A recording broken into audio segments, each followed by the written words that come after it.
Office से आया तो राधिका रोज की तरह मेरा चाय पर इंतजार कर रही थी। यह हमारा सालों पुराना नियम था। मैं जब तक फ्रेश होता हूँ, राधिका चाय ले आती है। आज चाय का घूंट भरते हुए मैंने उससे पूछा, विपिन से बात हुई? परसों आ रहा है ना? नहीं, कोई फोन तो नहीं आया। अच्छा है, आ जाए सब, तुम्हारा दिल बहल जाएगा। उसने कोई जवाब नहीं दिया। मैं थोड़ा हैरान हुआ। आजकल वह अपनी प्रतिक्रिया जल्दी नहीं देती। मन ही मन पता नहीं क्या सोचती रहती है, पर हाँ, खुश रहती है। उसके चेहरे पर इस उम्र में भी एक चमक रहती है। सुंदर तो वह हमेशा ही लगती रही है, पर आजकल एक आभा है उसके चेहरे पर। मैं उसे निहार रहा था और वह चाय पीने में मगन थी। सुंदर सी कॉटन की साड़ी, उस पर ढीला सा जूड़ा, माथे पर बड़ी सी बिंदी, एक हाथ में घड़ी, दूसरे हाथ में पिछले महीने ही खरीदा सोने का कंगन पहने वह बड़ी अच्छी लग रही थी। आजकल मैं उसे जितना सोचने लगा हूँ उतना तो मैंने जवानी में भी नहीं सोचा होगा उसके बारे में। उसने जैसे ही पूछा, आप क्या सोच रहे हैं? मेरा मोबाइल बज उठा। विपिन, हमारे बड़े बेटे का फोन था। कह रहा था, पापा हम लोग परसों नहीं आ पाएंगे। मैं चौंका। क्यों, क्या हुआ? नीता को अपने भाई के घर जाना है, उसकी भतीजी का बर्थडे है। तो उसके बाद आ जाना, दिवाली की तो छुट्टियां होंगी अभी।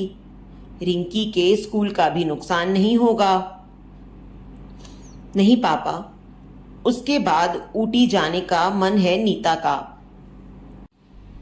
मैं फिर कुछ नहीं बोला। ठीक है, जैसी तुम्हारी मर्जी, कहकर मैंने उदास मन से फोन बंद कर दिया। राधिका ने शायद बातचीत से अंदाजा लगा लिया था। उसने कुछ नहीं पूछा तो मैं हैरान हुआ। खुद ही बताया, विपिन नहीं आ रहा है। पहले अपने साले के यहाँ, फिर ऊटी जाना है उसे। ठीक है, कोई बात नहीं, कहकर राधिका ने आराम से अपनी चाय की आखिरी घूंट लेते हुए उठते हुए कहा, अब आप थोड़ा आराम कर लीजिए, मैं थोड़ा सैर करके आती हूँ। वह मेरे उत्तर की प्रतीक्षा किए बिना बहुत सहजता से मुस्कुराती हुई अपना रुमाल और घर की चाबी लेकर रोज की तरह चली गई और मैं हैरान सा बैठा रह गया। राधिका, मेरी सर्वगुण संपन्न पत्नी, क्या मुझसे अपने दिल का हाल भी नहीं शेयर करेगी? कितना दुख हुआ होगा उसे बेटे बहू पोती के ना आने का। कैसे मन में ही रख लिया अपना दुख। बेचारी कितनी दुखी होगी मन ही मन। मैंने ऐसे ही उठकर चौथी मंजिल पर स्थित अपने फ्लैट की बालकनी से नीचे देखा। राधिका हंसती मुस्कुराती अपनी सहेलियों के साथ आगे बढ़ रही थी। बेचारी कैसे बनावटी हंसी हंस रही होगी। क्या यह बात सच है जो मैंने कहीं पढ़ी थी कि हर नारी स्वभावतः एक अच्छी अभिनेत्री होती है? मैं खुद ही इस बात पर मुस्कुरा दिया। मैं रोज की तरह बेडरूम में लेटकर थोड़ी देर टीवी देखा, साथ साथ अपने विचारों में डूबता रहा। मेरे रिटायरमेंट में अभी 2 साल बचे हैं। हमारा बड़ा बेटा विपिन, उसकी पत्नी नीता और बेटी रिंकी पूना में रहते हैं। छोटा बेटा विनय अपनी पत्नी नेहा और बेटे शाश्वत के साथ बेंगलोर में कार्यरत है और हम दोनों पति पत्नी यहाँ मुंबई में।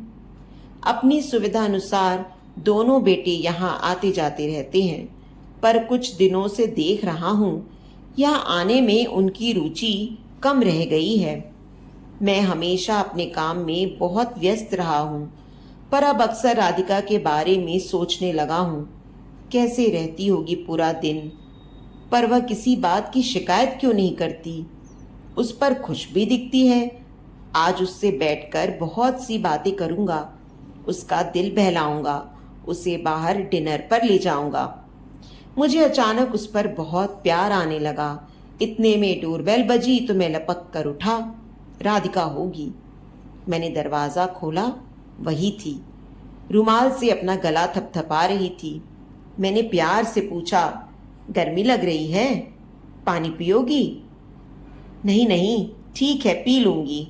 उसने मुंह हाथ धोया, पानी पिया। फिर मैंने कहा, थक गई होगी, आओ थोड़ा लेटकर आराम कर लो।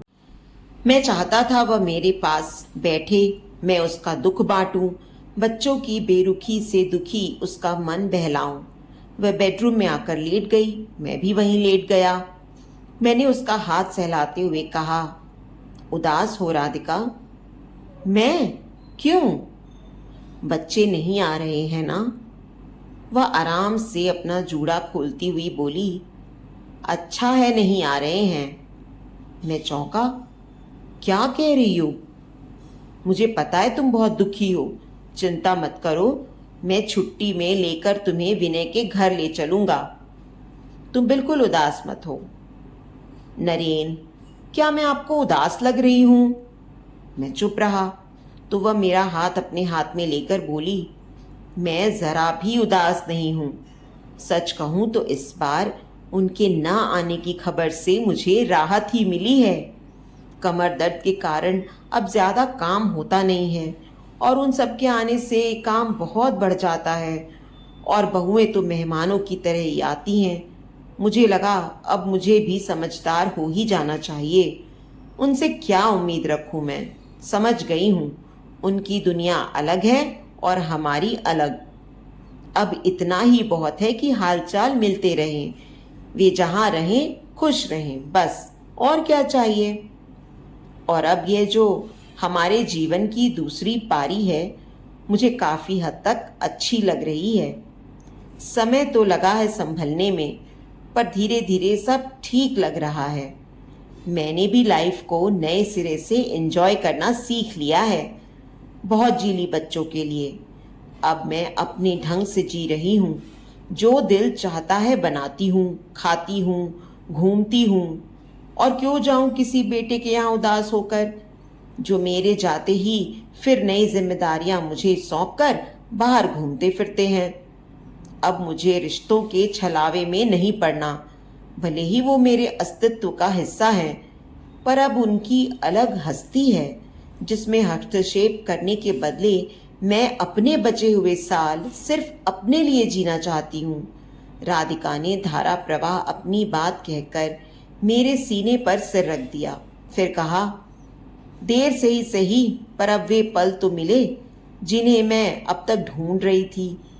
मेरा मन भर सा आया, मैं भावुक हो गया और प्यार से उसके बाल सहलाने लगा अपनी भावनाओं पर नियंत्रण रखकर उन्हें सही दिशा देकर दूसरी पारी को खुशी खुशी जीने का राधिका का यह तरीका ठीक ही तो है। राधिका ने फिर कहा, बच्चे अपनी फैमिली में सेट हैं और मैं आपके साथ, फिर किस बात पर दुखी हूं? सारी उम्र तो बच्चों की फरमाइशों और सेवा में बिता दी, अब अपने अधूरे शौक पूरे कर रही हूं। बच्चों की पढ़ाई के खर्चे, उनकी मांगे पूरी करने के लिए अपने लिए कुछ खरीदना मुश्किल होता था, अब तो वार्डरोब भरा है मेरा। बच्चे अपनी दुनिया में खुश और मैं आपके साथ खुश। मैंने राधिका को हैरानी से देखा, वह खुलकर मुस्कुरा रही थी, एकदम सरल सहज सी मुस्कान, कहीं कोई शिकायत, कोई क्षोभ नहीं, पूरी तरह संतोष और पारदर्शिता झलक रही थी उसकी बात में।